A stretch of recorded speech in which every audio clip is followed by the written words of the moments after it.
रायगड़ा जिला काशीपुर ब्लॉक टिकिरी पंचायत रे विगत दिन में निर्वाचन में मतदान हार कम थिबारु काशीपुर ब्लॉक प्रशासन तरफ टिकिरी पंचायत गृह एक भोटर सचेतनता कार्यक्रम अनुष्ठित हो जाइछि।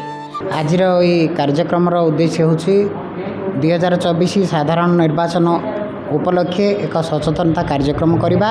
यही सचेतनता कार्यक्रम आम गहन में उपस्थित थे काशीपुर एबीडीओ, काशीपुर डब्ल्यूओ, पंचायतर पीओ, डीओ, समस्त बीएलओ सुपरवाइजर आउ ए अंचल समस्त बीएलओ तथा अंगनवाड़ी कर्मी, अतिरिक्त गोष्ठी उन्नयन अधिकारी पद्मिनी कंहर, ब्लॉक मंगल अधिकारी अक्षय कुमार साहू, ब्लॉक जेई गौरांग चरण परिड़ा, पंचायत पीओ, पंचायत बूथ स्तरीय अधिकारी और supervisor, sector officer, MBK, anganwadi, CRP सचेतन भोटर उपस्थित रही प्रथमे गोटे बैठक अनुष्ठित होइतिला।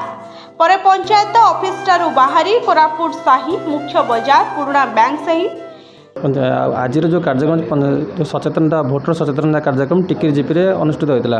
ये कार्यक्रम आम 2 दिन धरी करूँ। ये कार्यक्रम आमर एबीडीओ मैडम जेई सार बीपीसी आमर पीओ बीएलओ सुपरवाइजर आ समस्त आशा अंगनवाड़ी एवं सीआरपी एमबीके एवं माँ मैंने उपस्थित थे। गौड़साही हाथ में फ्लैग कार्ड डाकबाजी माध्यम सचेतनता रैली कराइथिला।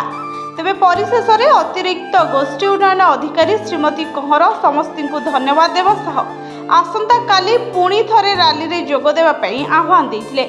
आमर टिकिरी जीपी प्रोग्रामटा होता से किपरि माने आमर 100% भोटदान हो पार समस्त को सचेतन करने ये प्रोग्रामटा होता।